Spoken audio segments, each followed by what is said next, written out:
Buçim në bu CHI. Bu CHI podcast.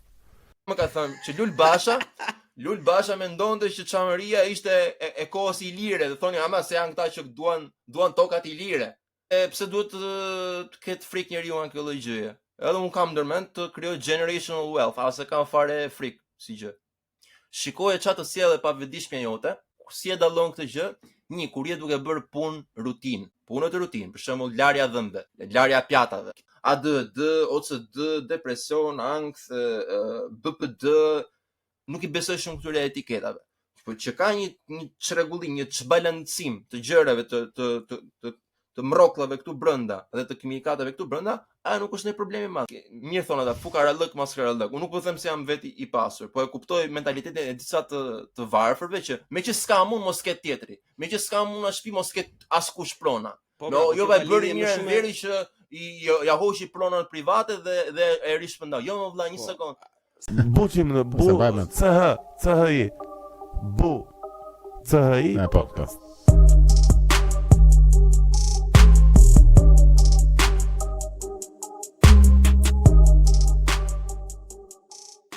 Përshëndetje përsëri miq, kjo është pjesa e dytë me Darion. Pjesën e parë juve mund ta shihni, e keni në link edhe në këto tickets që dalin këtu në YouTube për ata që dëgjojnë edhe shohin nga YouTube-i. Dario, për të vazhduar të njëjtën bisedë, domethënë, e diti që e paske shumë mirë atë pjesën lëre cold turkey ose pul deti të ftohtë edhe do ta duash se a e do vërtet apo jo? Po. Unë atëre kur ka funksionuar me mua të paktën. Po pra, këtë do të them, ka funksionuar me mua dhe unë se dija që ishte taktik domethënë. Për çfarë ke pasur në lidhje me inxhinierin? Podcastin më. Jo, për inxhinierin po, domethënë, e kam pa ato dukeshin kështu, domethënë, atyre ja fishoja rebelimit. Është paktën quantifiable. Është mund ta masësh suksesin në mënyrë objektive. Po, edhe podcasti po, se ka shifrat e viewsat e tjerë, megjithëse me Shadowbanin mund të jesh podcasti më i mirë në Shqipëri, por këtu doja të di level light. Me Shadowbani për shembull, unë kur fillua që domethënë ra grop komplet fare, edhe po ta vësh re edhe në datat nga YouTube-i nuk duken, ata po duken nga Patreoni, datat e regjistrimit nga Patreon normalisht i ngarkojnë përpara. Kishin pjesë goxha shumë gjatë, domethënë që kisha regjistruar një muaj gjysmë, isha i dëshpëruar o plak, isha shumë i mërzitur, nuk më bëj, thoshte ç'mund t'i ndosha unë, ç'më duhet mua me këtë punë etj. Edhe një ditë që ka qenë ai podcasti që kam bërë nga makina, literalisht, që është vetëm audio. Domethënë isha në trafik o plak, edhe gjëja e parë që më vajti mendja, pra as nuk po dëgjoja podcast edhe po dëgjoja muzikë. Domethënë që nuk gjëja e parë që më vajti mendja thashë çfarë bëj do bëj podcast tash. Në makinë një të hapur Riverside, domethënë record edhe një gjysmë ore 40 minuta domethënë, kur kam zbritur nga makina, nuk e di, të betohem plak, a kam ndier aq i lehtësuar, jam ndier aq okay. Është çik se unë e njoh nga psikologjia e addictionit, nga psikologjia e varësisë. Çdo gjë është një lloj gjëje që të mbush një e zëm se kemi 6 kupa. E shpjegon edhe njëri bukur këtë pjesën e përmbushjes ose lumturisë. Edhe janë 6 kupa, njëra ka testosteronin, për shembull, që është kënaqësia seksuale. Tjetra ka dopaminën, që është motivimi kognitiv. Tjetra ka serotoninën, që është lumturia familjare, dashuria etj. Tjetra ka receptorët opioid, që janë kundër dhimbjes dhe qetësisë. Tjetra ka receptorët kanabinoid, që janë receptorët e shoqërimit. Edhe po mendoja, këto 6 e kanë dhe një kup tjetër shpirtërore që nuk janë as neurotransmetues as kimikate, por është kupa shpirtërore e njeriu dhe njeriu kërkon gjithmonë ta mbushë me diçka. Nëse me të tjerat mund t'i mbushësh me kimikate, për shembull dopaminën mund ta arrisësh me stimulant si kokaina, aderolli etj. Këtë grupën ose këtë kupën boshe metafizike, po themi, që nuk mbushet dot nga kimikatet, do ta mbushësh me pasion, me art, me gjëra që të përmbushin shpirtin, dhe ti prandaj je një ndjer i lehtësuar sepse të ka niveluar ato gotat. Po bile edhe siç e them përpara, faleminderit që e the ashtu një herë se tani po më bën të më dyshje edhe veten, un kam një gjysmë fletore kështu të hollë që kanë mbushur me bite komedie, edhe është e di tash edhe dëgjuesit që mua nuk më mban bëthat vete në open mic, jam chicken shit akoma, nuk më është mbushur mendja. Edhe e njëjta gjë domethënë, mua edhe kur jam në kantier, një telefon kam me vete edhe nga që është ftohtë zakonisht nuk i shkruaj dot i me voice recorder, domethënë edhe jap një short story që gjithkohës edhe kam vënë re që her pas here më vin valla, unë as nuk si për shembull kur je në makinë ose kur je në kantier nuk është se po shikon Louis CK apo ku dëgjon Bill Burrin edhe do që të bësh si ata. Ti je domethënë komplet në një ambient tjetër ose je në habitatin tënd natyral edhe prap të vinë gjëra domethënë. Shumica e këtyre normalisht ka lidhje me atë që je duke bërë në atë moment domethënë. Po unë kam para gjumin, domethënë aty mund të shikosh për të kthyer kjo ajo se si do ta dalloj personin se si çfarë do bëhet në jetë ose se çfarë do ketë primare në jetë. Shikoje çfarë të sjellë e pavetëdijshmja jote, e pavetëdijshmja jote mendje dhe si e dallon këtë gjë? Një, kur je duke bërë punë rutinë. Punë të rutinë, për shembull larja dhëmbëve, larja pjatave. Ti ke Jeff Bezosin që sot e kësaj dite lan pjatat, bën rutinën e larjes së pjatave, bën me dorë, pakën sipas e tij, sepse i bën një trik trurit që kur vendoset truri në autopilot, që bën diçka në mënyrë automatike dhe truri vazhdon me pjesën tjetër, në atë moment vin idet më të mira, që aty vin për biznes. Në atë rast, i aktivizohet pjesa kreative e trurit, i aktivizohet e pandërgjeshmja dhe i vin në sipërfaqe ide të reja në lidhje me biznesin. Në lidhje me fushë si spektakli, pra podcasti në rastin tënd, komedia, filmi, edhe ne mund t'i vëmë re kur jemi duke bërë një rutinë. Këtë e di dhe nga shkolla e psikologjisë që kam bërë, po e di e thash dhe e di dhe nga Jeff Bezosi. Këtë e dallon domethënë kur je në gjumë, je gjanë në një fazë që je më afër të pavetëdijshmes tënde dhe truri do prodhoj ose do nxjerrë në sipërfaqe gjërat më të rëndësishme, si tip pastrimi që i bën truri memorjes, po themi, ose kur je duke bërë veprime të zakonshme, duke i dhënë makinës, duke bërë diçka që pra ja të mua këto kur bëj dokumentacionin janë. Në shumica e këtyre mua më ndodhin ose kur jam timon, domethënë që është thjesht diçka që ose nuk kam ndonjë podcast që doja ta dëgjoja, domethënë se ka dalë episodi Joe Roganit apo të tjerë. Edhe më vjen atje ose në punë kur bëj dokumentacion. Kur bën dokumentacioni për shembull është diçka që është rutinë, është monotone, e ke parasysh edhe nuk është se do të përdorësh trurin, domethënë dhe që i themi ne na ju qirtë temën këtu të vetë merja domethënë. Po pra, kjo është shkenca pas ardhjes së ideve. Dhe pas ardhjes së ideve në lidhje me pasionin që njeriu ka. Pikërisht në momentin kur ke rutinë, edhe në momentin që je para se të flesh gjumë, atëherë vijnë idetë më të mira, se nuk është se vjen njëri me frymëzim në mënyrë kështu magjike që të zbresi një ëngjëll apo ku ta diun. Ashtu vjen edhe. Mos them edhe në banjo. Pa dashur ta bëj banale, ta bëj banal frymëzimin artistik si gjë, po frymëzimi artistik vjen edhe në banjo, përse rutinë është ajo. Duke larë dhëmbët, duke bërë dush. Po bravo. Mund t'i duket njerëzve çuditshme, po ashtu funksionon. Njerëz jemi prej mishi, prej kockash, punojmë, ham, flam, bëjmë jetë njerëzore. Të qëndrojmë çik te kjo podcasti. Ti kishe disa kohë domethënë që bëje nuk e di nëse quhet podcast, ishte më shumë si show më duket, më kishin disa elemente të shtesë.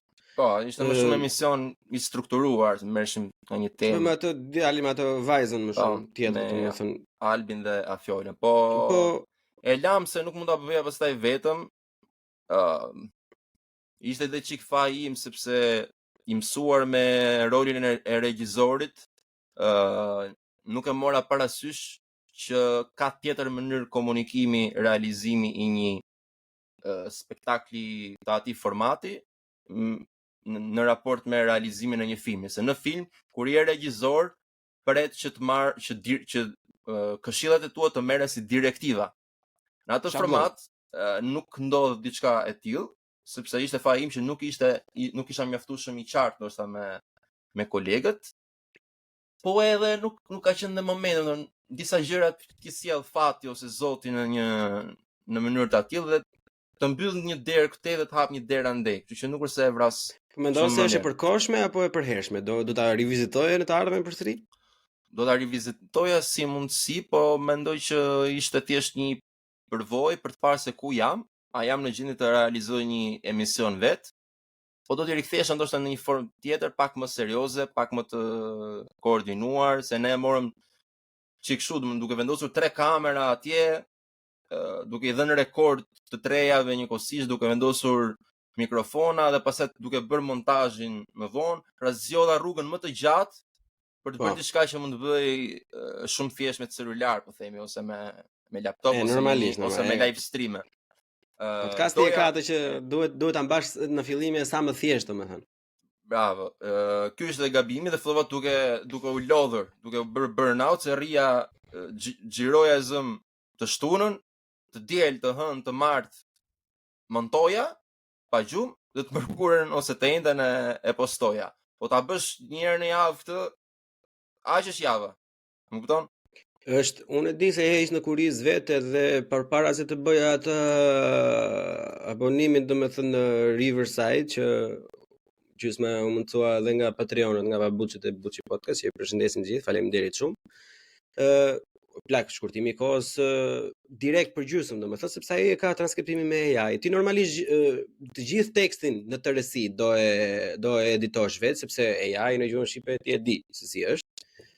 Por që të kursen dhe jashtëzakonisht shumë kohë, të jepte video të vogla, të jepte këshilla, domethënë që mua zakonisht më zgjat se 3 ditë, domethënë ajo pastrimi, edhe në këtë rast tani më zgjat 1 ditë. Po të ulem domethënë 4 orë e mbaroj. Përveç këtij episodi të fundit ose 3 episodeve të fundit me Uliadin për shkakun që ishte gabimi im që nuk e kisha dalluar, që kisha problem teknik, domethënë, edhe ishte audio në tokë, mundosha ta u ktheva andej këtej lart poshtë, derisa e gjeta një opsion të mirë. Zakonisht domethënë veglat të ndihmojnë shumë, domethënë, edhe ndryshe nga shumë të tjera. Për shembull, në momentin që ne regjistrojmë, ky është një mikrofon toner që më ka bërë dhuratë një miku im, një fansat e parë të fansat. Nga ndjekësit e parë të podcastit, edhe kamera është telefon që është lidhur me një webcam që lidhet me laptopin. Domethënë, unë ato pak resurse që i kam pasur i kam kanalizuar te gjërat, domethënë mirë që je inxhinier, se mendon dhe si inxhinier, po kur je megjithëse regjia formë inxhinierie e filmit është. Është menaxhim interesant. Je një drejtues i mirë, di se si ti koordinosh gjërat dhe të gjesh të bësh problem solving në këtë lloj fushë që është podcasti. Po në rastin tim unë mora çik se duke u lodhur fillon të kalon nga ana e kaosit, e pastaj nga kaosi kalon në përtatësi ose në lëre fare. Edhe i thua vetes se s'ka rëndësi si gjë dhe po e lë. Kështu që po mësoj dhe nga ty në këtë rast, i marr gjërat çik më thjesht dhe më shtruar, se nuk kam ndërmend të vdes para Premiere Pros. Unë am mendja që të paktën nuk e di për të tjera, por të paktën në formatin që kam unë, domethënë, mendoj që koha mundi dhe le të themi ajo shtyrja e vetes deri në burnout duhet të shkoj tek materiali, te sasia e materialit. Pse e them këtë? Unë nuk e them këtë për faktin se atë bëjmë bampe dhe nuk ka rëndësi çfarë del. Jo. Ideja është që sidomos kur je inxhinier që nuk e ke iden fare valla, as si funksionon televizioni, as si funksionon asnjë lloj gjë. Unë isha komplet ignorant kur e fillova, domethënë, në kuptimin e plotë të fjalës, negativ, neutral, merre si duash, domethënë, nuk di asnjë lloj gjëje.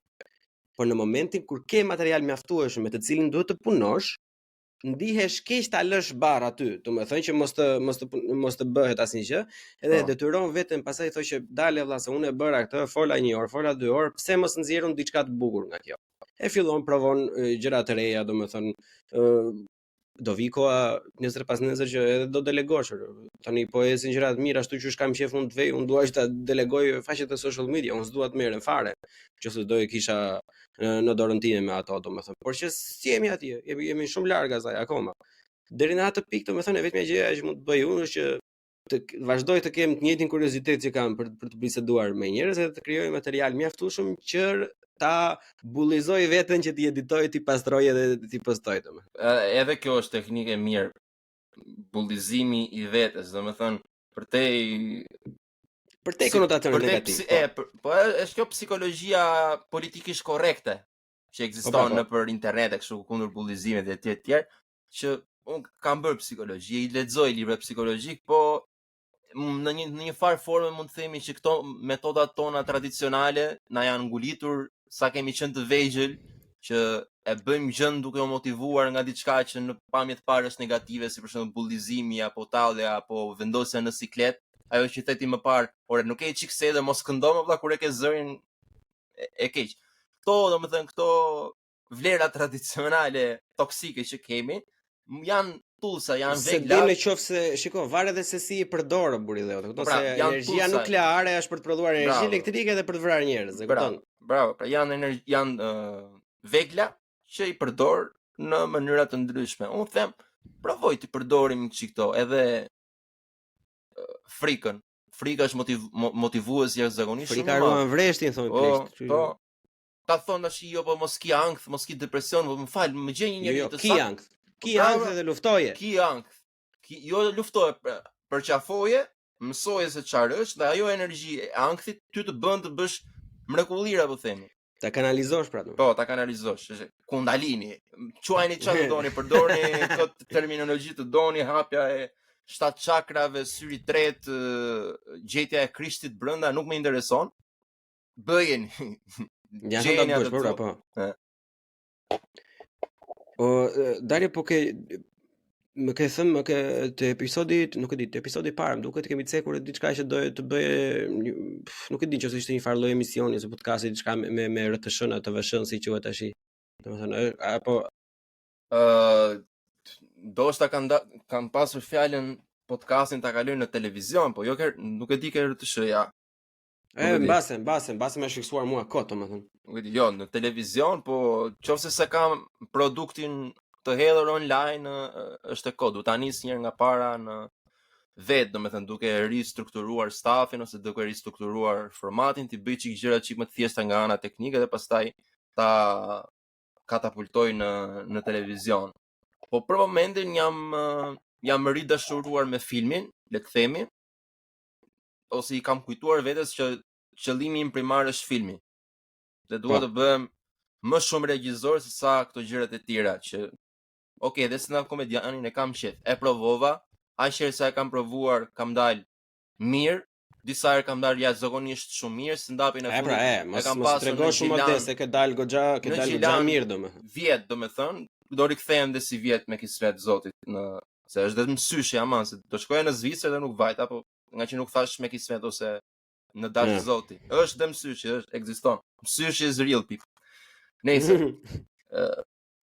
e pash si jam në këtë fush, por mendoj që ke filmi më duan dhe njerëzit që më njohin mirë. Për shembull, pedagogu im i regjis Joni Shana, ai ma kujton her pas here. Unë që nuk të njoh aq mirë sa të njeh ai pedagogu, më mungon çika ajo ana e stand-up comedy, se unë jam kështu, edhe stand-up junkie, domethënë që duhet dali vet, nuk ja sforcoj dot vetes, domethënë se mund të ulem dhe sot ta bëj një skenar për një natë stand-upi, por nuk kisha në atë fazën, siç të thash, do bëj këtë filmin që ka plane folklorike, që ka gjëra në lidhje me shpirtërorën e tjerë, duhet futem në atë aurën, duhet të izolohem dhe të mbështillem bashkë me materialet folklorike, të valleve, të kostumeve e tjerë dhe pastaj nxjerr diçka. Në rastin e komedisë unë jam shkëputur çik fare komplet nga bota e stand-upit dhe prandaj edhe nuk kam bërë gjë vet. Por po të fokusohem dhe ta mbështjell sërish veten me të njëjtën lloj aure të nevojshme, e bëj diçka të mirë. Dhe kjo është për të thënë që në fundit talenti është thjesht 1% e asaj që po nuk diskutohet. Prandaj Cristiano Ronaldo është më i mirë se sa Messi. Është praktik. Në komente nëse keni kundërshtime për to. O Dario, do të ndalim pak me një anën tënde më serioze, do ta quaja unë, domethënë që është pjesa e aktivizmit, le të themi, ose politikës, ose mund të quhet politikë tradicionale apo ku dëgjon? Politik atipike, aktivizëm politik atipik. Në rastin tim, duke qenë se opozita PD-ja një nuk ekziston. Me PS nuk kam punë. Nuk kam punë, gjithmonë me pozitën nuk kam punë, me mazhorancën nuk kam punë dhe jam një lloj opozitari në mënyrë pasive ose aktive. ose më shumë jam apatik ndaj pushtetit. Ama më pëlqen që disa gjëra që unë i besoj vërtet t'i shikoj të vëna në zbatim në parlament janë përfshirë me shoqatën patriotike Çamëria dhe Partinë Drejtësi Integrim dhe Unitet që njihet ndryshe si Partia Çame. Që është një parti atipike që merret me çështjen Çame. Që të theksojmë që ti vet je me origjinë Çame, domethënë. Vet jam me origjinë Çame. Që ta kuptojnë për të dhënë kontekst. Mua më është afruar kryetari i Partisë Shpëtimi Drizi nga që ka lexuar për shembull postimet e mia, ka vënë re diçka. Postimet mia në lidhje me religionin, në lidhje me artin etj. Të shumë llojshme. Po.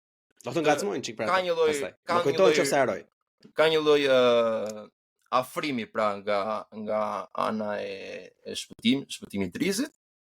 Po themi rekrutim talenti, mund ta quajmë ashtu.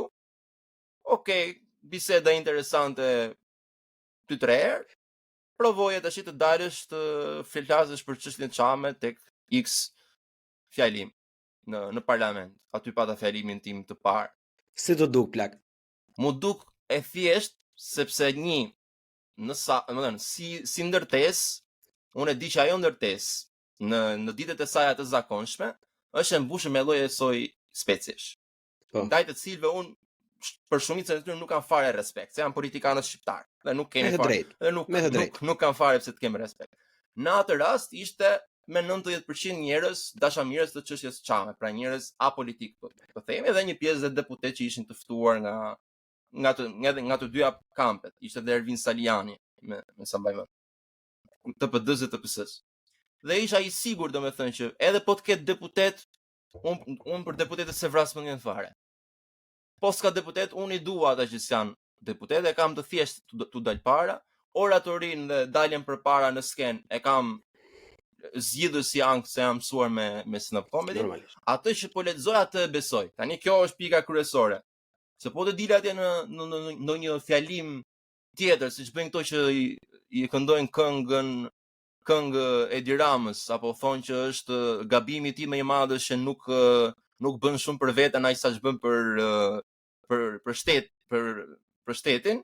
Po ti s'e kështu atëherë nuk do e besoja vetë dhe do kishit shumë të drejtë të më quhenit poshtë servilist, njerëz që merret me partitë etj. Jo, në rastin tim po flisa për çështjen Çame, një gjë që me apo pa parti, me apo pa parlament është një e vërtet historike dhe thjesht qëllon që duhet vullneti politik për ta bërë gjëra specifike në lidhje me të, siç është për shembull njohja që është genocid, është bërë përmes parlamentit. Na bëj në vazhdim e kësaj na bëj një far update. Mjafton dhe shkurtimisht domethënë se çfarë është ndodhur. Po të shikoni, ka një video nga viti 2004 që është një votim në parlament mbi çështjen Çame për ta pranuar që ekziston. Për ta pranuar që ekziston dhe nuk është votuar. Shumica abstenuan, ca ishin kundër, ca shumë pak ishin pro. Më vonë kanë pasur Çamet, kanë pasur protesta, ka pasur shtypje të çështjes Çame. Partitë kryesore, PD-ja dhe PS-ja e trajtonin çështjen Çame thjesht si leverage për të marrë këtë partinë që është asociuar me çështjen Çame dhe hajt duke u thënë këtyre që do bëjmë për Çamërinë edhe për të njohur çështjen Çame në mënyrë ndërkombëtare, po ju marrim si votues. Kaq deri para pak vitesh, po themi. Tani fatmirësisht ekzistojnë disa njerëz që ja kanë marrë seriozisht këtë punë dhe krahas karrierës politike, po themi klasike të një politikani shqiptar, kanë bërë dhe një gjë tamam që supozohet ta bëj politikani, që është i çojnë në vend këto marrëveshje dhe rezoluta dhe projekt ligje. E fundit fare që u bë për shembull ishte miratimi përmes parlamentit, më duket me unanimitet të plot, në mos gaboj, për t'i thënë Greqisë të heqë ligjin e luftës. Kjo s'është pak. Njerëzit nuk e dinë që nga lufta e dytë botërore deri tani, neve me Greqinë figurojmë në një ligj që jemi shtete në gjendje lufte. Greqia e nxori atë për Italinë fashiste dhe shtetet e veta satelitët e Italisë fashiste. Neve u shkëputëm nga Italia fashiste. Italia e largoi fashizmin. Greqia me Italinë u pajtuan dhe kanë hequr ligjin e luftës. Neve kemi ngelur këtu sepse jemi fshim me grekët dhe kemi një histori jo genocidi, jo kjo, jo ajo. Këto tash mund të ngjajnë gjëra se janë në sirtaret e historisë, po jo nga ana diplomatike, nga ana politike, nga ana se ç'a tregon shteti shqiptar janë gjëra të mëdha. Ë? Edhe të kesh të tëra partitë, po themi, të tërë deputetët të votojnë të paktën një herë në jetën e tyre përheqjen e ligjit, për t'i thënë Greqisë hiqni ligjin e luftës. Shqiptarizmit, kjo është një arritje modeste, por shumë e madhe njëkohësisht. Po. Tu s'ka është arritje. S'ka domethënë në një gjë në lidhje me çfarë mund të bëj njeriu i thjesht në rrugë plak për të ngritur vëmendjen, për çamërin. Ta njohë një si çështje. Se s'është thënë për çamërin bëhet vetëm nga ana politike. Ta njohë, të edukohet. Për këtë duhet punojmë faktikisht dhe shoqatat e këto për t'ju ofruar njerëzve në një gjuhë më të kuptueshme mbi çështjen çame. Ekziston, për shembull, po tysh në Wikipedia të kërkosh çështjen çame, dëgjon materiale të cunguara. Për çështja çame në Wikipedia është e shkruar nga njerëz që mbajnë anën e Republikës Greqisë. Dhe thonë që çamët ish nazist. Ka bebet që janë therrur në stomak në barkun e nënave kanë qenë nazist sipas tyre. Ka qenë nazist ai se ka dalë nga barku, ka dalë kështu. Kjo është, kemi qenë kolaboracionistë të nazizmit. Kjo nuk është e vërtetë një herë, ka pasur çam partizan madje që kanë bërë të kundërtën, por gjithsesi kur ka ndodhur genocida ai ka ndodhur njerëzve me familje, njerëzve të paarmatosur, ka ndodhur civilëve të thjeshtë. Disa janë dëbuar, sigurisht ata që janë dëbuar jemi neve që jemi gjallë, por familjarët e tyre janë vrarë para syve të tyre. Kjo ka ndodhur në vitet 40-43, mos gaboj. Kjo njihet shumë pak. Edhe më besoj që njihet shumë pak jo vetëm tek populli, jo vetëm tek brezi i ri, që nuk e dia e njohin emrin çamëri, por e politikan, mos t'i them me emra që kur u është folur për çështjen çame, kaq e kaq. Po thoja me emra. O për Lul Bashën. Mua më ka thënë që Lul Basha mendonte që çamëria ishte e kohës ilire, dhe thonë ama se janë këta që duan tokat ilire. Por ç'toka ilire më vëlla? Janë akoma gjallë gjysërit. Më ka njerëz që kujtojnë që është thjesht kështu fantazi etnike, nuk ka të bëj fare më as për ndryshime territoriale, nuk ka të bëj fare. Nuk e kërkon njëri të marrin çamërin, kërkojnë të njihet si çështje, kërkojnë atë që kanë kërkuar dhe hebrejt në luftën e dytë botërore, mbas luftës së dytë botërore që u erdhën dhe u ulën gjunjë dhe i vendosën një lule, e njohën shteti gjerman që ka bërë gabim. Dhe ka bërë dhe riparacione lufte. Ne nuk po themi do krijojmë shtet. Edhe se unë jam i bindur që një pjesë e mirë e çamëve, nuk e di është e vogël apo është shumica apo pakicë, më thënë po një pjesë e mirë atyre kanë dhe shtëpi të vëlla, shtëpinë e gjyshit në një tokë në Baçë. Shtëpia që ka jetuar si bie, stërgjyshi im është kthyer në rajon policie. Bravo. Dhe nga kjo do të kuptosh dhe një gjë, se që të kthehet shtëpia në rajon policie ka qenë shtëpi goxha të mëdha. Dhe ka qenë dhe incentiva ekonomike për t'i spastruar etnikisht ta njerëzit që gjithmonë normalisht. Po hajde e zëm se e gjeta një mënyrë për ta gjetur atë tapin e kohës osmane, edhe të vërtetojnë tash që janë pasar si filan, e zëm se e vërtetova. Aq kushërisa janë, sa do u bjerë atyre nga i coplak. Pra ajo është më shumë simbolike si gjë që arrin të marrin në shtëpi. Nuk ka rëndësi se nuk po themi do hapni central bërthamor, po ideja është diçka shpirtërore vëlla që jo se shumë njerëz mendojnë, ama se keni tokë juve. Jo më vëlla, jo, nuk ka njëri tokë. Ata që kishin tokë, ai kishin për të marrë. Po edhe të kenë tokë më vëlla. Po edhe të jetë fis me një djalë të vetëm më vëlla që nuk ka as motra as asnjë gjë. Ka ngelur nga komunizmi kjo gjëja shqiptare, pra se u bë prona sikur të ishte mëkat më vëlla, Pronë më vaka. Po të kenë pronë. Po jep më ti që mendon këtu ti legend. Jep e ti shtëpinë. Jo, pastaj e thoja më s'ka gjë se ekziston një gjë mirë thon ata fukarallëk maskarallëk. Unë nuk po them se jam vetë i pasur, po e kuptoj mentalitetin e disa të varfërve që meqë s'ka mund mos ket tjetri. Meqë s'ka mund në shtëpi mos ket askush prona. Po pra, po kjo ka lidhje më shumë me që ja hoqi pronën private dhe e rishpëndau. Jo më vëlla, një sekond.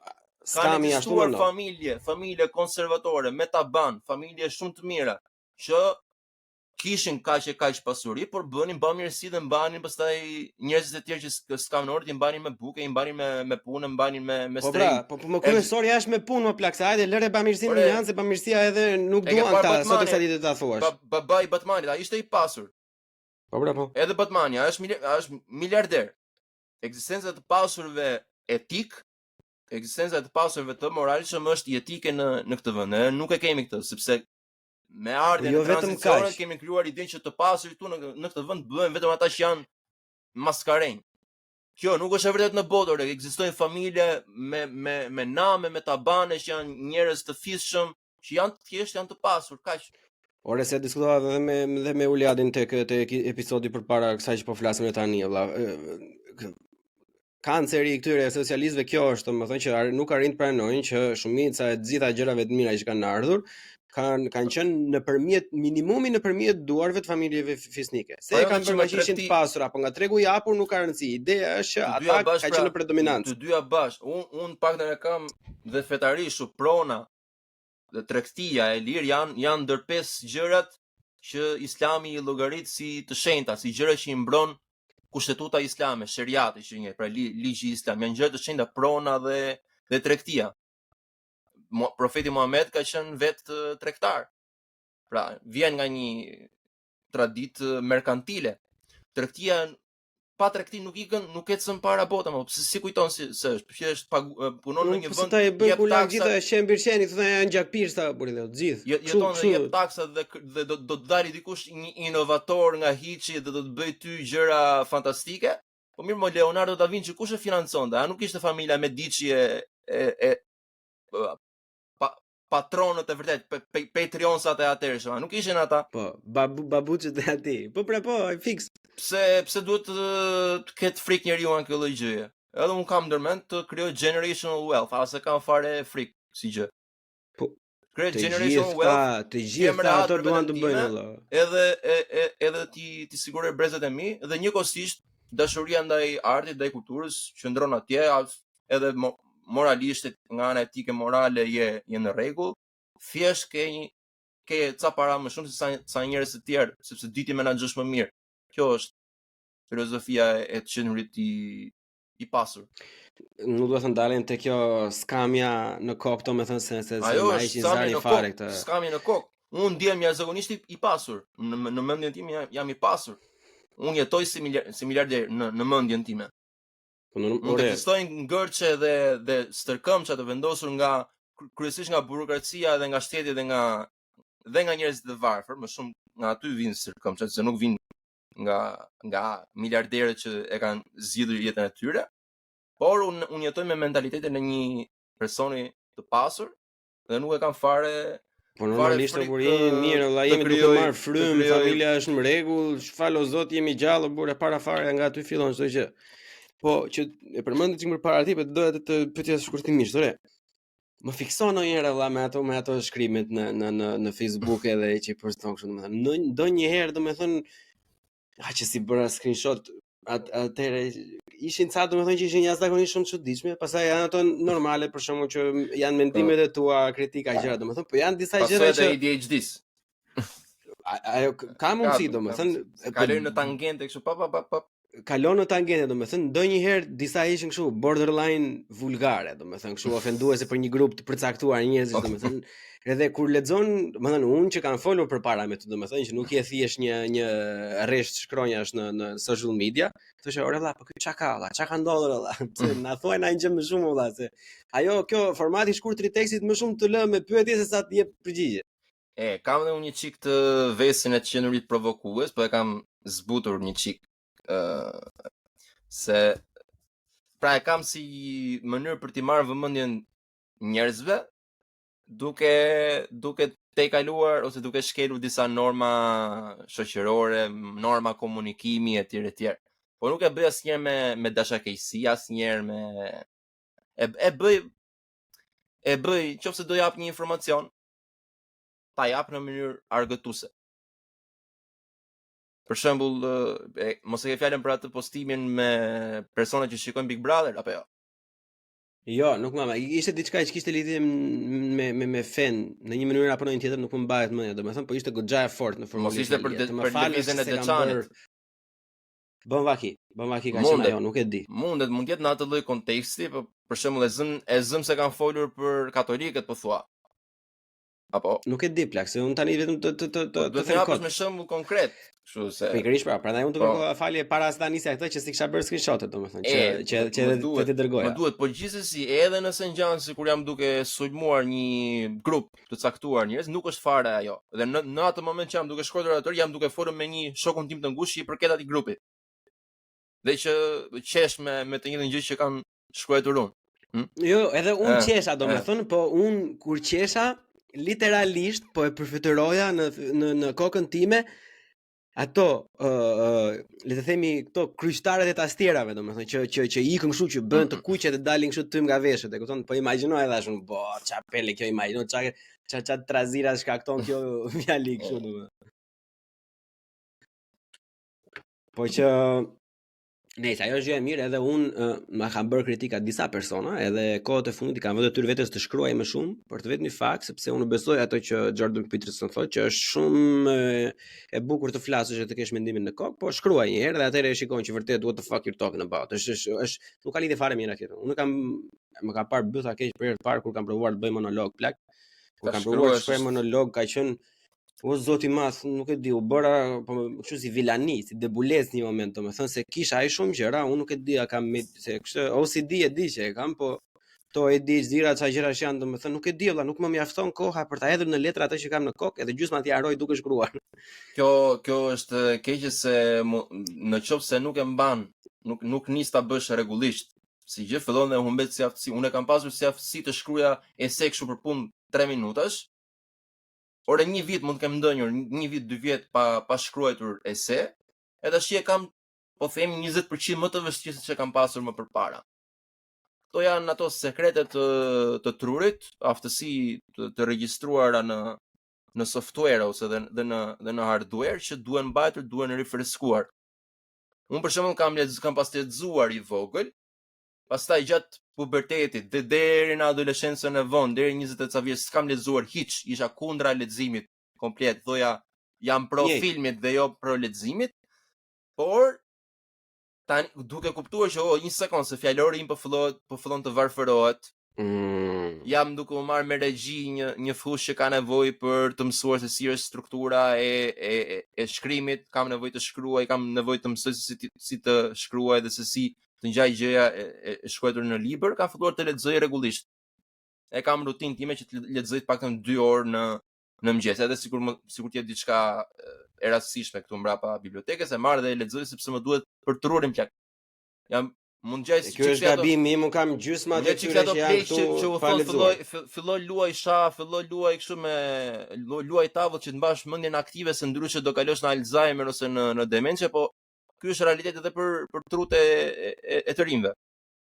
Po tru është ai, mendja është ajo. Tru është, por truri i të rinjve ka aftësinë që është shumë herë më neuroplastik dhe ju garantoj çfarë lloj gjë që mendoni rreth trurit tuaj, sidomos të rinj ose persone që keni probleme me ankth, depresion, me abuzim substancash etj, dhe mendoni që jeni të parregullueshëm, se është kjo faza e adoleshencës që nuk ka si unë me këtë problem që kam unë dhe nuk rregullohet asnjëherë, ju premtoj që truri mund të ndryshojë. Për punë 6 muaj duhet që ta ndërtosh një tru të ri nga e para dhe fillojnë formohen ato networket të reja. Si është të ndërtosh se kjo është një urlidhje, por do detyrohesh të ndërtosh qytetet e reja nga e para në trurin tënd. Se ndryshe nuk e bën. Shiko, e di çfarë janë, se ka disa mënyra për të bërë. E di çfarë është një gjë që të bën shumë humble. Unë nuk viteve të fundit kam luajtur shumë plak. Nuk kam qenë gamer kështu nga që bëja zero çdo gjë, po shpenzoja, domethënë kishte një periudhë të kohës që për 6 muaj unë shpenzoja gjysmën e ditës, domethënë përpara video game-ave, domethënë, edhe pastaj e shkurtova që e mbajta vetëm në ato që të vërtet të ushtron një farë lloj presioni që të kërkon vëmendjen 100% ajo dhe shërben kështu si valium, domethënë që të shplash çik trurin nga ato gjëra që kanë lidhur ditës, edhe një loj për shembull që më ka ndihmuar që mos ta marr shumë veten seriozisht, edhe të kuptoj se sa të vështira janë gjërat, ka qenë një loj që nuk e di sa nga dëgjuesi shikues do njohur, është quhet City Skyline. Çfarë strategji? Ajo është një city builder. Okay. E kupton? Edhe është në predominancë në mes të rrugëve, po ka, domethënë, komplikimi plako sa më të madhe ta bësh, aq më shumë fillohet bëhet trafiku, ikën njerëz, kalon deficit, pastaj edhe është game over nëse ti ikin njerëz, del minus, ke me lek. Edhe aty ajo më ka bërë të mësoj që sado brillante të jenë, se unë kam qenë dhe i mirë në fakt, edhe në planifikim rrugor, edhe në planifikim trafiku, kam qenë vërtet shumë i mirë, domethënë. Por më ndihmoi ta mos merja veten time shumë seriozisht në faktin që unë mund të kem ide jashtëzakonisht shumë brillante, domethënë në kokën time se si mund ta zgjidh unë valla çdo lloj sistemi. Pastaj los të lojën plako një javë rresht, edhe kupton që ti nuk e di asnjë gjë plak. Ti nuk rregullon dot një lojë, ti nuk ban dot një lojë të eci e jo më të jesh një ministër infrastrukturor. Është çike çuditshme kjo puna e video gamesave, sepse ka video gamesa që janë të dëmshëm dhe bëhen varësi për njerëzit dhe i kalojnë debilitation komplet, atrofi muskulare, rrin atje para kompjuterit gjithë dhe bëhen zombi. Okej, shumë në rregull. Dhe nuk po i them të rinjve të rrin para kompjuterit tërkohë, dilni jashtë, merrni ajër, mësoni gjëra që përfshin trupin e tjerë. Por ekzistojnë studime goxha serioze mbi psikologjinë e gamersave. Ka lojra e lojra, ka si puna e shahut versus bixhozit. Nuk mund thua që bixhozi, kartat e bixhozit janë njësoj me shahu. Shahu është art më vete. Edhe për video gamesat, ka video gamesa që të ndihmojnë të ristrukturosh trurin dhe të bësh problem solving. Ka pastaj edhe video gamesa Call of Duty, me Call of Duty servitet ushtria amerikane, për shembull, para se ti çojë ushtarë për luftë, që ti ngarkojnë atë gjendjen e luftës. Kjo është tash përdorimi i teknologjisë për keq, po themi, se je duke mësuar me video games se si të desensitizohen, që kur të vrasin deri diku e detyruesh, po që kur të vrasin të ndihen më se video game është, që fillojnë loja prap. Mos ken atë frikën njerëzore, por të de ata shohën dhe thonë më thjesht jam duke shtypur butona dhe kaq. Ekziston edhe kjo variant, por ekziston në vërtet dhe benefite, ekzistojnë dhe benefitet ose dobi tek gaming. Dhe unë kam parë se është një vegël. Është më ndryshe, është një vegël. Është një vegël, domethënë se unë kam pasur një periudhë më të madhe që nuk e di që kur kam qenë 14 vjeç edhe sot sa ditë e los kështu. Kam faza kështu, një herë në 4 muaj e los për 2 javë, los. Unë nisa Counter Strike 1.6 para një ca muajsh, fillova kështu 3 javë. Ajo është klasike pastaj, po unë kam lozur Dota plak. Aha, dyshi që është loj shumë strategjike, ti nuk ke shumë rëndësi nëse nuk di të lozësh me 50 të tjerë, që je i detyruar të luash në skuadër, nuk mund të jesh unë jam më fantastiku nga të gjithë.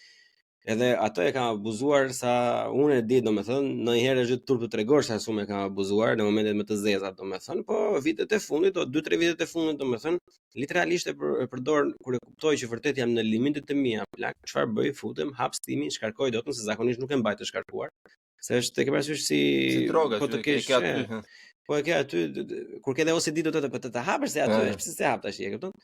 Edhe e kam shumë 2 javë vi nga puna plak, një lojë, 2 loja, merr 1 orë gjysmë, 2 orë qameti, e ke parasysh, edhe ajo është aq në mënyrën e saj më të çuditshme, aq stresuese, të mban, duhet të jesh konsistent aty plak, nuk mund të bësh asnjë gjë tjetër në momentin që je duke bërë atë. Edhe në një mënyrë pasive se si stresor benin, që janë të nevojshëm për shëndetin mendor. Stresorët e benin quhen, mos e gaboj. Pikërisht, ca njerëz e bëjnë me boks. Herë se shumë kaloj, stresohem për shembull në punë me ndonjë gjë që ka ndodhur, kështu futem atje e nxjerr gjithë mllefin në brenda këtyre 2 orëve. Pastaj jam njëri i mirë, valla jam dele në vend të dhis. E kam pasur me shahun këtu, nuk jam ndonjë shahist kush e di se çfarë, po thjesht duke u futur ke shahu fillon të ndihmon të diagnostikosh veten, se sot për shembull arrin rezultate më të mira, nesër kur je në një ditë grogi, kupton domethënë kur e ke trurin në gjendjen më optimale, e kupton në varësi të rezultatit të lojës ose të nervave që ke përqendruar para, dhe ajo të ndihmon ta autodiagnostikosh veten tënde. Nuk do bëhesh shkencëtar ose shahist genial, por të ndihmon të kuptosh diçka rreth vetes tënde që këtu kam nevojë për një përmirësim. U sugjeroj njerëzve të mbajnë ditar. Unë mbaj ditar, të mbajnë shënim sa kafe pinë në ditë, sa cigare pinë në ditë, çfarë bëjnë, sa pompa kanë bërë, sa pompa s'kanë bërë, sa kanë ndonjë para ekranit, sa s'kanë ndonjë para ekranit, dhe kur shikon patersa të caktuar, kupton ku ka nevojë për përmirësim. Kjo është inxhinieria thjesht që ka nevojë njeriu ta bëj për veten e vet, se me që jemi te njeriu edhe tek vetja e vet, plak, diçka që na bashkon, domethënë, edhe pse jetojmë në 2 vende të ndryshme, por i përkasim relativisht të njëjtës prejardhje, domethënë pa aty me mosh, është diçka që edhe një çik gay, nëse e flet, por këto vitet e fundit tani edhe sigur nuk jem aq gay kur e flet. Shëndeti mendor, plak, edhe unë dua të përqendrohemi te meshkujt sepse si një mashkull mesatar nuk është se i kuptojnë femrat aq mirë. Sa herë nga Greqia blem mal Telekom, kështu që qëndrojmë atje me çka kemi përjetuar vetë etj. Duket e pyeta na flet me vete, jo, unë nuk flas, unë rri jashtë. I rri jashtë. Kupton, është Jo, të flasësh me vete është gjë shumë e mirë. Është gjë shumë e healthy. Të dëgjosh zëra sikur po të flet dikush, shko ke mjeku se ke çrregullim psikotik ose skizofreni.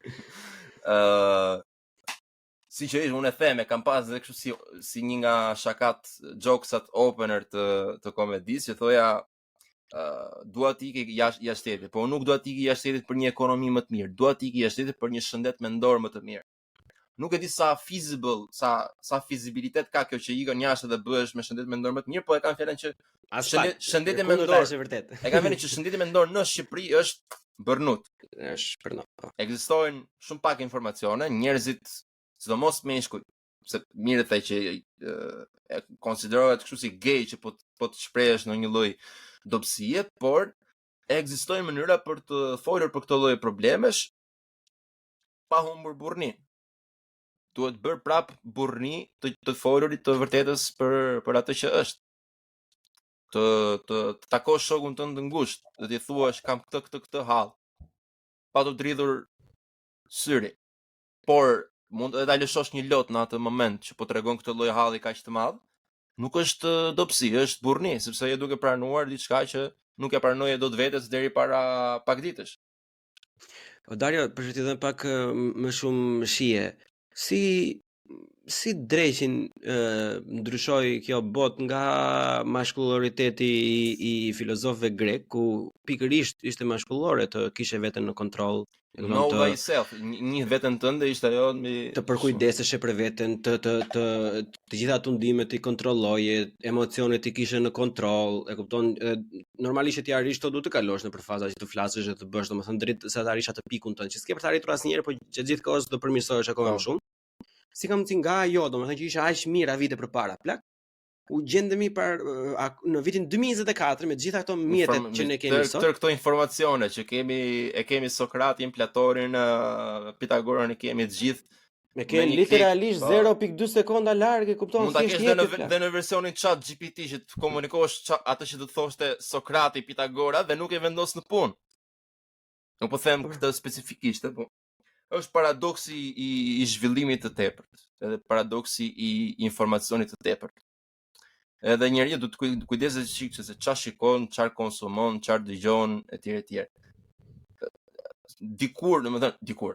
Në përgjithësi njeriu është ndikueshëm nga shoqëria dhe nga mjedisi, pra environmental factors. Bashkë me genetikën është dhe mjedisi, pra mjedisi ku ti jeton.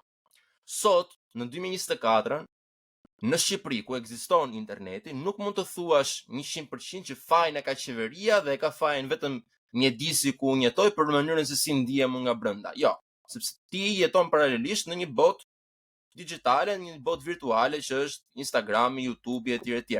Apo jo? Po.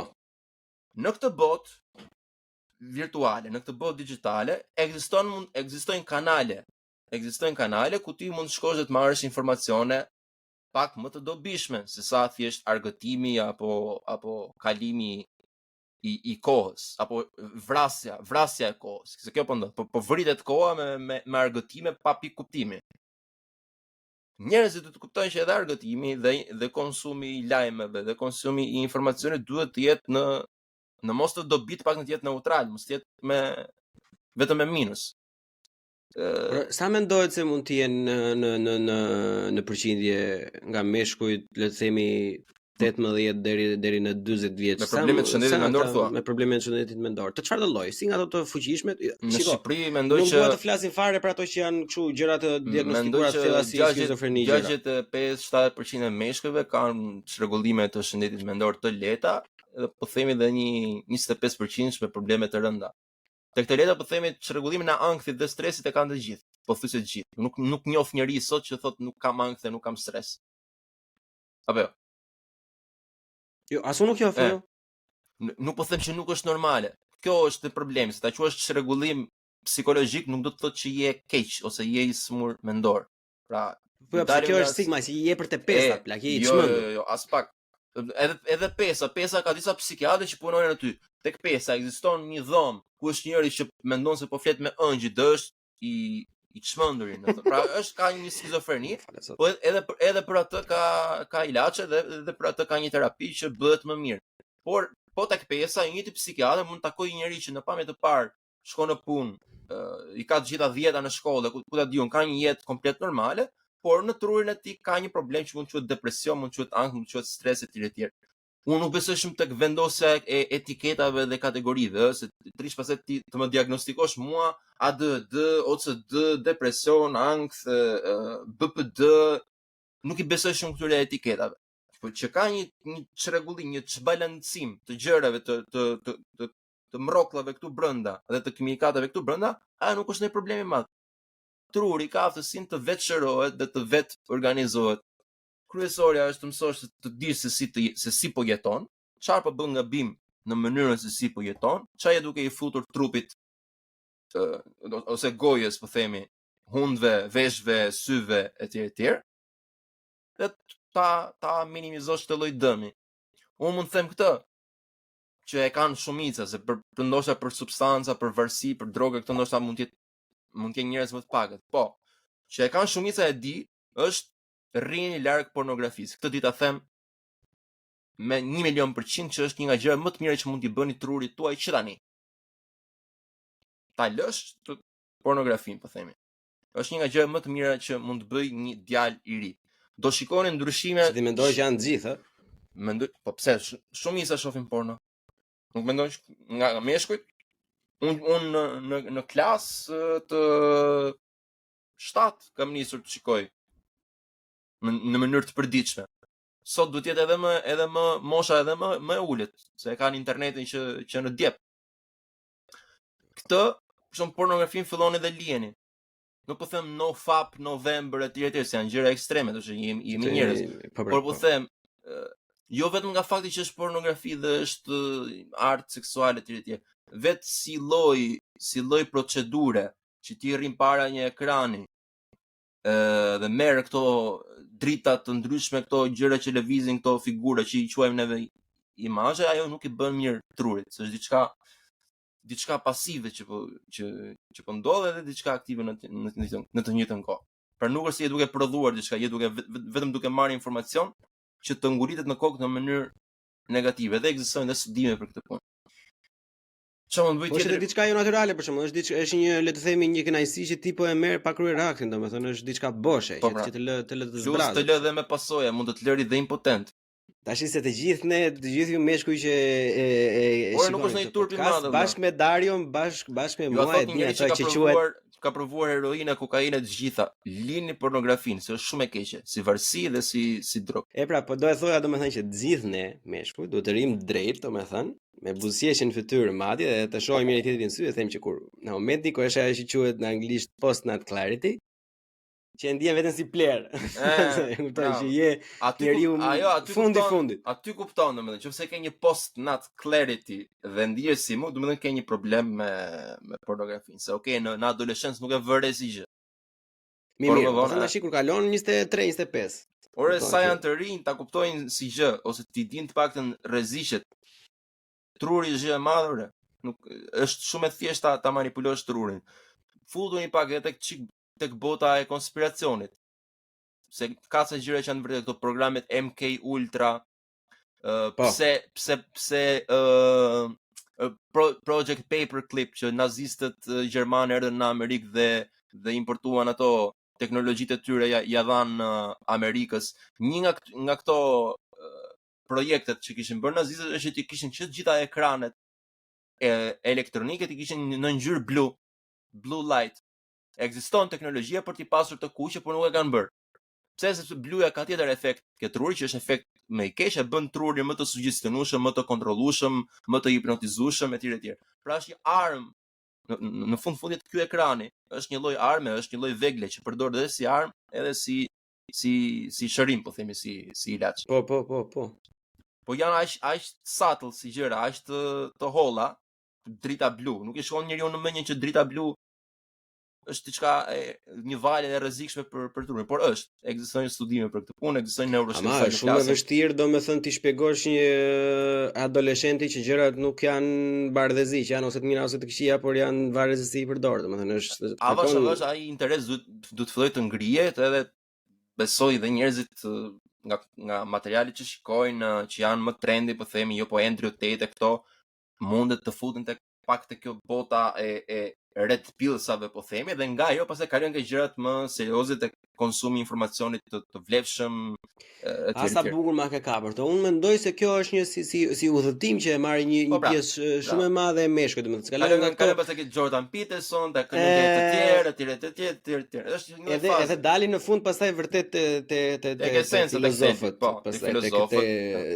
stoicizmi, tek vetja, tek rëndësia, tek kolektivi, tek familja, tek lagja, qyteti, shteti e kështu me radhë, domethënë. Po. Qetësohesh më shumë, domethënë, kur sa budallaj që aq me kuptim është ajo plako. Ku bën krevatin qetësohesh më shumë, se të paktën krevatin e ke. Unë atë kam që nga 12 rregullat atë e bëj për ditë, rregullo krevatin. Janë gjëra banale kur i mendon kështu, se supozohet ta rregullojmë krevatin pa na shkruar njëri libër dhe pa bërë tjetër miliona dollar për këtë. Ore po thoshte mamaja dhe babi kur ishim të vegjël nuk i dëgjonte njëri, e kupton? Po, bravo. Tani ato që ka thënë mamaja dhe babai, dikush i ka gjetur një mënyrë për t'i bërë më atraktive për të rinjt, më të përfillshme dhe kaq. E ka monetizuar si gjë dhe por e dobishme është si gjë. Edhe mirë e the që është një rrugtim. Jetojmë në dy botra njëkohësisht, në botën fizike dhe në botën virtuale. Është fakt, nuk kemi ç'të bëjmë kësaj gjëje. Nesër do fillojë dhe universi paralel virtual që është meta me ato syzet e kështu. Ka filluar gjatë. Të kuptojmë domethënë ku jemi në udhëtimin ton në jetën fizike, të kuptojmë ku jemi në udhëtimin ton në jetën virtuale, se u pa puna, do jetojmë në këto dy botra. Apo jo? Pra, nuk mund të refuzojmë tash, nuk mund të bëhemi Ted Kaczynski, Juna Bomber tash të vemi në Villa Bisht me i shtëpi të zhdukemi. Nuk do bëhemi gjithë me bunker në mal me në pyll atje dhe të bëhemi të gjithë të vetmuar. Jo, ekziston një rrugë e mesme. Një mesme e artë që i kupton të dyja botrat dhe jeton midis. Kjo është. Në kuptoj. Po ndodh në një gjë, domethënë ka në një farë. Qa bëhet Allah, se tani ne shikojmë në është okay, në për YouTube edhe në për media sociale shikojmë që është okay të bësh të, është okay të bësh këtë dhe ta i fusim paushal, domethënë njësoj si për meshkuj, si për femra, të kuq, të verdh, mace e qen, domethënë. Fare edhe nga kultura madje, edhe nga etnia do thonë, edhe shqiptarët kanë tjetër psikologjik nga amerikani, po themi. Unë shikoj këto vajzat shqiptare sot që tërë ideja e tyre rreth shëndetit mendor bazohet mbi gjëra që janë botuara në vendet perëndimore. Dhe deri diku mund të jenë të vërteta sepse dhe ne jemi perëndimizuar. Por jo, kultura që në të cilën ti jeton ka të bëjë shumë. Psikologjia nuk është shkencë eksakte. Ato që ka shkruar Freudi para, ku diun sa, një shekulli e ca, i ka shkruar në kontekstin e Austrisë së kohës së tij, e cila po kalonte nga një fazë më opresive ndaj seksuales në një fazë më liberale. Është konteksti i tij kulturor. Edhe ne duhet të kuptojmë ç'i kontekstin ton kulturor. Tash kjo është dhe puna e psikologëve dhe sociologëve, po ne këtu s'kemi asgjë. Këtu kemi vetëm me thënë psikologë, sociologë që mund të jenë të aftë, po janë me kokra. Ne nuk e dim realisht se si është gjendja e popullit ton nga ana mendore dhe nga ana psikosociale. Nuk kemi mënyrë se si ta masim dhe si ta vëzhgojmë në mënyrë shkencore të saktë. Mund të flasim për eksperiencat tona gjithë ditën, eksperiencat tona subjektive dhe personale, por duhet dhe realisht një punë serioze në terren. Me anekdota nuk dalim dot nga i gjithë kjo gjë sepse nuk e bën dot vlerësimin as nga lajmet. Unë mund të shikoj lajmet çdo ditë të them që jo nga lajmet. Po vrasin prindrit, i bie një 20% e 40 vjeçarëve shqiptarë duan me vrap prindë, janë të çmendur po nuk mund ta bëj këtë lloj vlerësimi, po deri këtu ka degeneruar psikologjia shqiptare, sociologjia jemi në shqiptare. fund, po jo vetëm ajo më. Tu ka degeneruar, Në çdo deg jemi bërnot, edhe është ajo që lufton ai Taulant Muka, është ajo që folëm me Uliadin më përpara, domethënë që e them dhe unë para sikohesh. Se sa bleon, se sa inxhiniera dalin në treg e them në mënyrën më të drejtë mundshme. Nuk intereson njeriu plak. Ta jeni bindur që në qoftë se unë tani mbaroj, jap frymën e fundit, dhe është dikush tjetër që bën të njëjtën punë. E bën më mirë apo e bën më keq është tjetër gjë. Por është diçka që është fizike, është material, është beton, betoni nuk ka shpirt, paktën ashtu siç besoj unë, të tjerë mund të thoshin ndryshe. Edhe është diçka teknike që do bëhet, domethënë. Edhe kjo nuk është kapacitet akademik.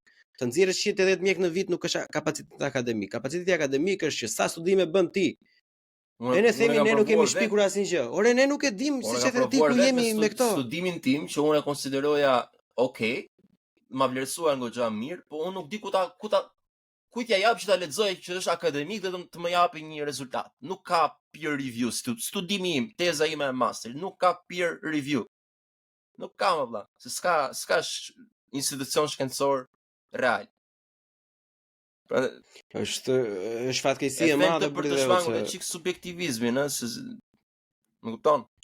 Se jo përveç asaj se nuk kemi se të tregoj modest, po kjo është e vërteta e hidhur burrë dhe ose shiko, të bësh studime shumë e vështirë dhe kjo duket që nga punët që bën si në bachelor. Unë kur kam bërë Allah që kam bërë konstruksion druri që kam bërë në metoda digjitale mësimi. Isha shumë i pasionuar dhe shqyr zotit larg isha e pasionuar se do kisha dështuar komplet, nëse do kisha dëshirën. Si ishte jashtëzakonisht shumë e vështirë plak, që një nga gjërat më të vështira që kam bërë. Edhe dola ashtu si dola pak sipër mesatares, domethënë, që ishte e kënaqshme për mua duke ditur që sa frikë isha më përpara. Po tani ne jo vetëm që nuk prodhojmë në një gjë, valla. Nuk edhe shpikje jo njëre para fare. Po siç e the ti, ne nuk dim ku jemi, valla, nuk dim ku kemi kokën, ku kemi këmbët. Ai censusi ka aq vite, aq ditë që është bërë s'ka dalë akoma, nuk e di në shi sakta i kanë ndryshuar si kanë ndryshuar. Censusi se statistikat janë gjithmonë për të marrë kështu me një grusht krip, po themi, për të marrë çik me konservatorizëm, po mos ketë studime, mos ketë qendra për rehabilitimin e njerëzve ndërkohë që sipas lajmeve jemi vendi numër 1 për konsum kokaine, po themi, edhe për gjëra të tjera. Dhe neve nuk kemi ende një qendër rehabilitimi të saktë shtetërore, po themi, ose dhe private, po të hajrit. Këto janë too much, domethënë. Qa bëhet shumë valla. Shkojnë në për Maqedoni, shkojnë në për Serbi, atje rehabilitohen njerëzit se e kanë futur Ballkanin këtu bashkë. Jo më dha një sekond se nëse kemi këtë problem se shoqëri do ta zgjidhim, do të vendosur dhe institucioni përkatës. Nuk janë gjitha gjërat vetëm në dorë. Si ka mundësi që nuk ka interes të bëjnë këto gjëra? Ekziston interesi, e kam edhe një kështu histori, një njohje personale të dikujt që ka dashur ta bëjë dhe ka pasur të stërkëmsha nga ministria, po nejse. Ekziston interesi individual i personave, njerëz dashamirës, njerëz që duan ata që kanë fuqinë, është kështu muhabeti gjatë dhe jo për të bërë publik, po ta them kështu, nëse je kurioz. Po. Nëse po çfarë mund të themi njerëzve valla tani për ta përmbyllur që edhe mos zgjatemi domethënë. Çfarë mund të themi në një gjë me kaq sa dim se as unë as ti nuk jemi shkencëtare, nuk jemi gjondur. Unë them atë që mësova edhe nga filmi, po edhe nga aktivizmi me çështjen Çame, që të dyja kanë të përbashkët lidhjen me të kaluarën. Njeriu është në ankth ose për të ardhmen, pa ka ankth, ose është ka frikë të kaluarën, që është depresion ose hidhërim. Apo jo, këto janë frika njëra, të ardhmen dhe e kaluara. Nëse do të eliminosh ose të mitigosh ose të menaxhosh ankthin rreth së ardhmes dhe rreth së panjohurës, duhet të njohësh të tashmen, dhe tashmen është e lidhur direkte me të shkuarën. Gjeni një lidhje me të shkuarën në fushën tuaj. Në një regjisor mëso se çfarë janë filmat shqiptar. Po, tu thjesht për kuriozitet. Dhe krijon një lloj lidhjeje. Shiko se ku ke qenë. Mund gjaj shumë kështu e thjesht si gjë ose sikur nuk ka lidhje konsekutive, por e ka lidhje në aspektin psikologjik. Duke njohur kush ke qenë, çfarë kemi qenë si popull, po themi, si njerëz, si kolektiv, futesh në një lloj gjendje të caktuar që të ndihmon të kuptosh te atë vendin se ku je, edhe pastaj duke njohur se ku je, mësojmë dhe të ardhmen. Kjo është për të tëra fushat. Përveç normalisht dhe teknologjitë që janë të reja, po themi, përveç këtyre, në fushat e tjera, histori, ekonomi, art, kulturë, gazetari, pa njohur të kaluarën, nuk e për të bërë diçka me vlerë ose shënjuese ose që të lëri gjurmë të madhe. Aq më tepër pastaj kur flasim për shëndetin mendor të miliona njerëzve. Edhe për atë një gjë. Duhet mos shikon, ne kemi disa gjëra që janë kulturore që janë edhe të mira dhe të këqija, domethënë për në të rast mendoj që është e keqe, një problem i madh domethënë që kanë personat në vende shumë të errta psikologjike, domethënë është stigma që apo bëhet me të tjetër, jo po se është çmendur ka ikur, po merr kokra, po bën këtë, domethënë. Ne stigëm kemi për çdo lloj gjëje dhe për çdo njeri jam i sigurt që ekziston një person që ju mendon juve dhe ju paragjykon juve për diçka, për X gjë. Kur do gjykohesh nga njerëzit, sepse njerëzit janë njerëz. Pra, jepi një arsye. Jepi një arsye. Dhe mos ke frikë për këtë lloj gjëje. Kaq.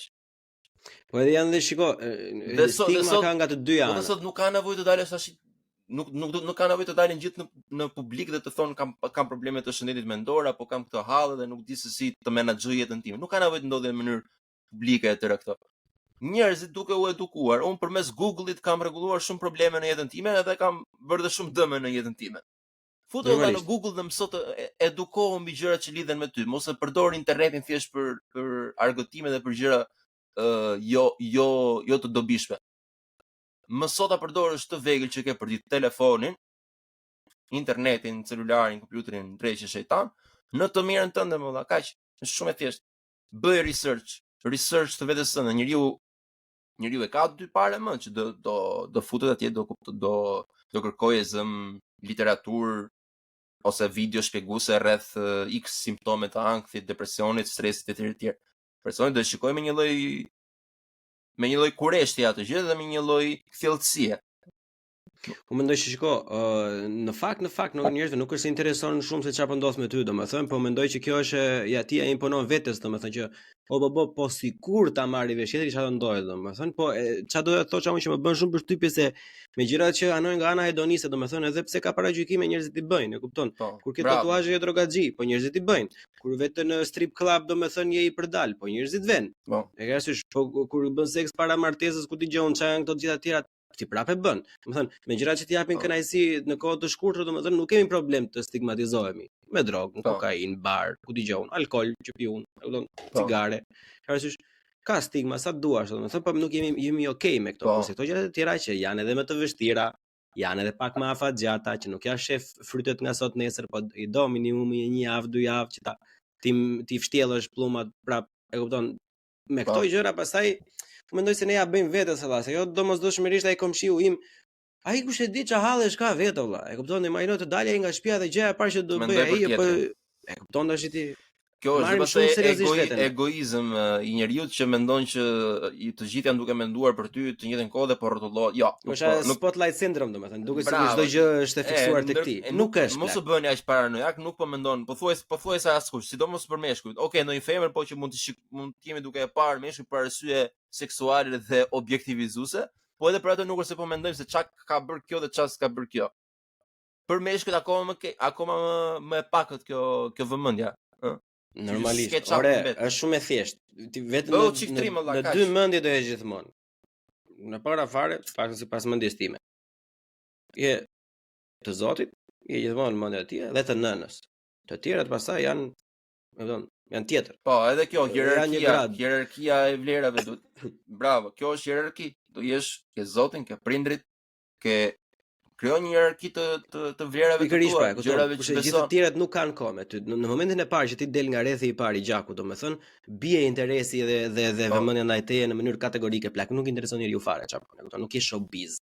Nuk intereson, po edhe të ballesh dhe me tradhti direkte, më ka njerëz që kanë qenë shok të ngushtë, i kanë vendosur shoqërisë një vlerë jashtëzakonisht shumë të madhe dhe janë zhgënjur nga ajo në fund e ka dalë pastaj që vetëm prindrit edhe Zoti vlen. që du dali dhe njeriu çik të ndrojë dhe lëkur her pas here, ëh. Nuk po them shkëpulluri nga shoqëria, mos jeni njerëz sociale etj, po them ato që është e vërtetë që ka një hierarki të gjërave. Ore, se mbase vledet të theksohen se ne mund të kemi edhe fat deri diku, domethënë me familje, mund të ketë persona domethënë që nuk e kanë familjen e mirë, por nuk po themi që shiko, prandaj neve ju themi që nuk ka një zgjidhje shabllon për gjithë secilin. Prandaj është rrugëtim, prandaj gjithë secili duhet të shohë gjërat me detaje, domethënë sa ashtu merrem në një paracetamol edhe ai natën e mirë. Bashkë mirupafshim edicionin tjetër. Po ka tash, kupton? Do ta shohësh vetë çfarë pozicioni je, domethënë ku do të vesh dhe çfarë të pengojnë. E kupton? Pastaj duhet edhe të bësh disa gjëra. Prandaj unë mendoj domethënë që nuk e di se çfarë do ndodhi 3-4 breza më vonë, po në këtë periudhë, në brezin tim, pak më sipër edhe pak më poshtë bashkuar, mendoj që kjo bullizimi i vetes funksionon në mënyrë është shumë surreale kur e mendon, por që në qoftë se ke problem të bësh diçka, domethënë që u bubu çado, bëj thjesht bëje një plak, e kupton? Edhe s'ka gjë, edhe të ndihesh keq, edhe po të ndjeve turp, nuk ka gjë. Edhe kur të kaloj turpi do e kuptosh që sa budallak e qenë që vërtet e mendojë në atë lloj mënyre, domethënë sikur do mbaronte jeta jote se the diçka të gabuar në podcast e Buçi apo te Beziandia apo te TVSH-ja apo kështu. Tash e kupton tash ti? Nothing really matters, domethënë në këtë rrafsh, në këtë lloj dimension nothing matters plak. Pastaj në dimensionet e tjera it really matters. Ja ti jap në shembullin më të keq të mundshëm. Literalisht ka njerëz që gënjejnë edhe vjedhin për ditë dhe flen gjumë mirë. I themi politikanë këtu. E ke parasysh? Kur këta persona vazhdojnë akoma jetojnë, janë në gjendje të mirë. Çfarë të mendojnë për ty, që je thjesht duke kërkuar zgjidhje për hallet e tua personale. Vishi breket, vë çorapat dhe kputucet edhe dil për jashtë shikoj jetën tash. Nuk ecet robi me frikë, nuk jetohet për tjetrin. Është e pamundur. Marmiku im, unë them me këtë fund intensiv ta mbyllim këtë bisedën tonë. Unë të falenderoj zakonisht shumë që gjetë kohë të bisedosh. Është gjithmonë një kënaqësi. Edhe të shpresoj që edhe të shpeshtojmë mos i kemi kaq larg episodet ndaj njëri tjetrit se Okej, ta them pas kamerës të. Njerëz, ky episod ka dalë në Patreon përpara se juve ta shihni në YouTube dhe në Spotify. Do më bësh shumë qefi nëse do abonohesh në Patreon, por në qoftë se e ndjeni dhe shikoni të arsyeshme dhe donacione si në këto platformat si Buy Me Coffee, PayPal etj. Më kryesorja që vazhdon të mbetet shumë e rëndësishme për mua, për Buçi Podcast si platformë, për gjitha mesazhet që unë dua të përcjell është vizibiliteti dhe pavarësisht se të mira janë ato një kafe apo dy kafe, më rëndësishme është vërtet domethënë që të bëni një like, të komentoni, ta shpërndani me miqtë tuaj, jo për të rritur egon time. Unë nuk e marr veten seriozisht fare, nuk mendoj se ka ndonjë rëndësi shumë të madhe, po në qoftë se mendojnë që është diçka e bukur, që ka diçka që ja vlen, domethënë për ta bërë më të vlefshme edhe për të arritur të ndryshojmë në diçka, se ne mund të flasim edhe 5 orë tjera për njëta gjëra, domethënë, por në qoftë se nuk masivizohet e gjitha, domethënë, është pak e vështirë, por jo e pamundur. Kështu që deri herën tjetër, falenderoj që ishit me mua dhe bashkë do kofshim, do thosha, nuk e di nga më erdhi, bashkë miru pashim edicionin tjetër. Dario, gjithë mirat. Gjithë mirat. Shumë faleminderit. Natën. Buçi më bu, CHI, bu, CHI, podcast.